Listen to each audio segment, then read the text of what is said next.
परशुरामस्तोत्रम्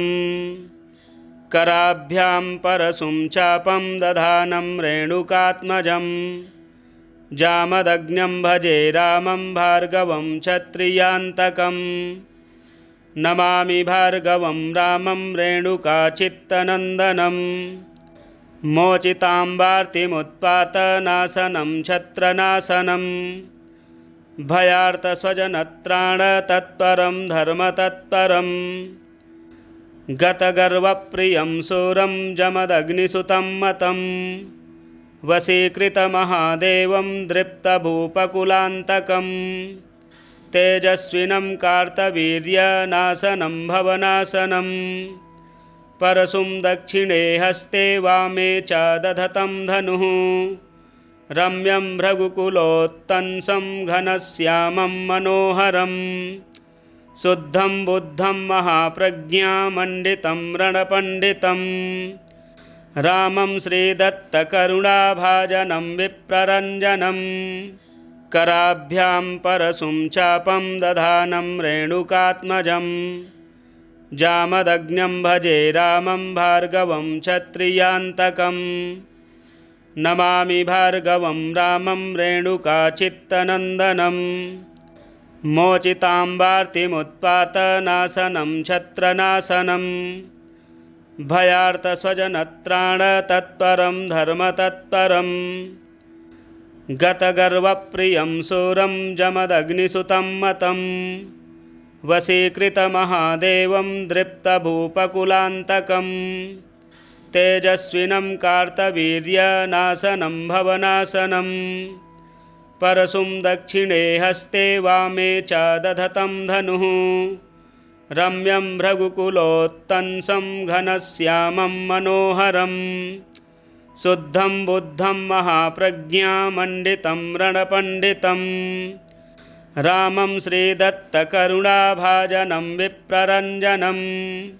कराभ्यां परशुं चापं दधानं रेणुकात्मजं जामदग्न्यं भजे रामं भार्गवं क्षत्रियान्तकं नमामि भार्गवं रामं रेणुकाचित्तनन्दनं मोचिताम्बार्तिमुत्पातनाशनं छत्रनाशनं भयार्तस्वजनत्राणतत्परं धर्मतत्परं गतगर्वप्रियं शूरं जमदग्निसुतं मतं वशीकृतमहादेवं दृप्तभूपकुलान्तकं तेजस्विनं कार्तवीर्यनाशनं भवनाशनं परशुं दक्षिणे हस्ते वामे च दधतं धनुः रम्यं भृगुकुलोत्तंसं घनश्यामं मनोहरं शुद्धं बुद्धं महाप्रज्ञामण्डितं रणपण्डितं रामं श्रीदत्तकरुणाभाजनं विप्ररञ्जनं कराभ्यां परशुं चापं दधानं रेणुकात्मजं जामदग्न्यं भजे रामं भार्गवं क्षत्रियान्तकं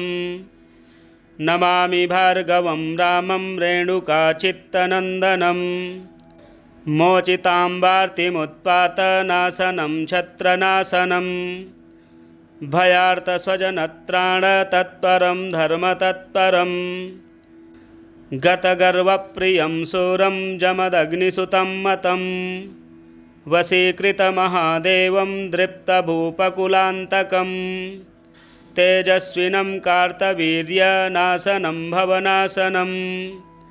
परशुं दक्षिणे हस्ते वामे च दधतं धनुः रम्यं भृगुकुलोत्तंसं घनश्यामं मनोहरं शुद्धं बुद्धं महाप्रज्ञामण्डितं रणपण्डितं रामं श्रीदत्तकरुणाभाजनं विप्ररञ्जनं कराभ्यां परशुं चापं दधानं रेणुकात्मजं जामदग्न्यं भजे रामं भार्गवं क्षत्रियान्तकं नमामि भार्गवं रामं रेणुकाचित्तनन्दनं मोचिताम्बार्तिमुत्पातनाशनं छत्रनाशनं भयार्तस्वजनत्राणतत्परं धर्मतत्परं गतगर्वप्रियं शूरं जमदग्निसुतं मतं वशीकृतमहादेवं दृप्तभूपकुलान्तकं तेजस्विनं कार्तवीर्यनाशनं भवनाशनं परशुं दक्षिणे हस्ते वामे च दधतं धनुः रम्यं भृगुकुलोत्तंसं घनश्यामं मनोहरं शुद्धं बुद्धं महाप्रज्ञामण्डितं रणपण्डितं रामं श्रीदत्तकरुणाभाजनं विप्ररञ्जनं कराभ्यां परशुं चापं दधानं रेणुकात्मजं जामदग्न्यं भजे रामं भार्गवं क्षत्रियान्तकं नमामि भार्गवं रामं रेणुकाचित्तनन्दनं मोचिताम्बार्तिमुत्पातनाशनं छत्रनाशनं भयार्तस्वजनत्राणतत्परं धर्मतत्परं गतगर्वप्रियं शूरं जमदग्निसुतं मतं वशीकृतमहादेवं दृप्तभूपकुलान्तकं तेजस्विनं कार्तवीर्यनाशनं भवनाशनं परशुं दक्षिणे हस्ते वामे च दधतं धनुः रम्यं भृगुकुलोत्तंसं घनश्यामं मनोहरं शुद्धं बुद्धं महाप्रज्ञामण्डितं रणपण्डितं रामं श्रीदत्तकरुणाभाजनं विप्ररञ्जनं कराभ्यां परशुं चापं दधानं रेणुकात्मजं जामदग्न्यं भजे रामं भार्गवं क्षत्रियान्तकं नमामि भार्गवं रामं रेणुकाचित्तनन्दनं मोचिताम्बार्तिमुत्पातनाशनं छत्रनाशनं भयार्तस्वजनत्राणतत्परं धर्मतत्परं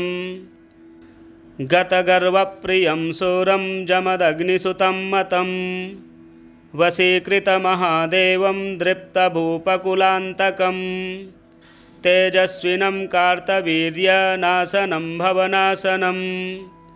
परशुं दक्षिणे हस्ते वामे च दधतं धनुः रम्यं भृगुकुलोत्तंसं घनश्यामं मनोहरं शुद्धं बुद्धं महाप्रज्ञामण्डितं रणपण्डितं रामं श्रीदत्तकरुणाभाजनं विप्ररञ्जनं कराभ्यां परशुं चापं दधानं रेणुकात्मजं जामदग्न्यं भजे रामं भार्गवं क्षत्रियान्तकं नमामि भार्गवं रामं रेणुकाचित्तनन्दनं मोचिताम्बार्तिमुत्पातनाशनं छत्रनाशनं भयार्तस्वजनत्राणतत्परं धर्मतत्परं गतगर्वप्रियं शूरं जमदग्निसुतं मतं वशीकृतमहादेवं दृप्तभूपकुलान्तकं तेजस्विनं कार्तवीर्यनाशनं भवनाशनं परशुं दक्षिणे हस्ते वामे च दधतं धनुः रम्यं भृगुकुलोत्तंसं घनश्यामं मनोहरं शुद्धं बुद्धं महाप्रज्ञामण्डितं रणपण्डितं रामं श्रीदत्तकरुणाभाजनं विप्ररञ्जनं कराभ्यां परशुं चापं दधानं रेणुकात्मजं जामदग्न्यं भजे रामं भार्गवं क्षत्रियान्तकं नमामि भार्गवं रामं रेणुकाचित्तनन्दनं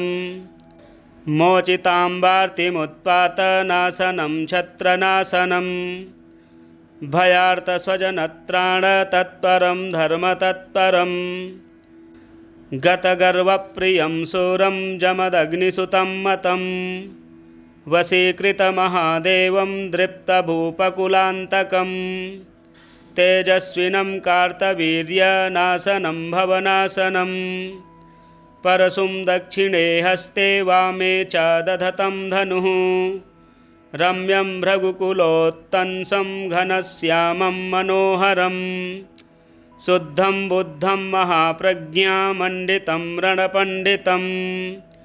रामं श्रीदत्तकरुणाभाजनं विप्ररञ्जनं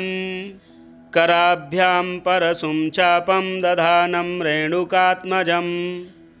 जामदग्न्यं भजे रामं भार्गवं क्षत्रियान्तकं नमामि भार्गवं रामं रेणुकाचित्तनन्दनं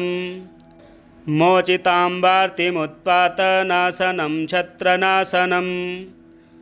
भयार्तस्वजनत्राणतत्परं धर्मतत्परं गतगर्वप्रियं शूरं जमदग्निसुतं मतं वशीकृतमहादेवं दृप्तभूपकुलान्तकं तेजस्विनं कार्तवीर्यनाशनं भवनाशनं परशुं दक्षिणे हस्ते वामे च दधतं धनुः रम्यं भृगुकुलोत्तंसं घनश्यामं मनोहरं शुद्धं बुद्धं महाप्रज्ञामण्डितं रणपण्डितं रामं श्रीदत्तकरुणाभाजनं विप्ररञ्जनं कराभ्यां परशुं चापं दधानं रेणुकात्मजं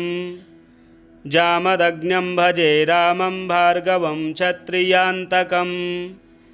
नमामि भार्गवं रामं रेणुकाचित्तनन्दनं मोचिताम्बार्तिमुत्पातनाशनं छत्रनाशनं भयार्तस्वजनत्राणतत्परं धर्मतत्परं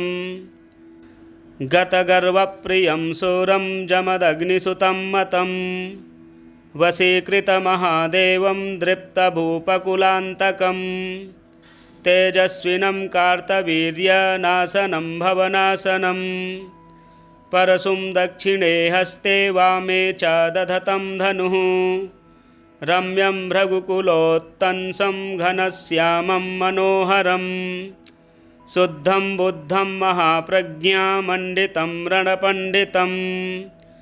रामं श्रीदत्तकरुणाभाजनं विप्ररञ्जनं मार्गणाशोषिताब्ध्यंसं पावनं चिरजीवनं य एतानि जपेद्रामनामानि सकृती भवेत् य एतानि जपेद्रामनामानि सकृती भवेत्। श्रीवासुदेवानंद सरस्वती विरचितं श्री परशुराम स्तोत्रम संपूर्णम।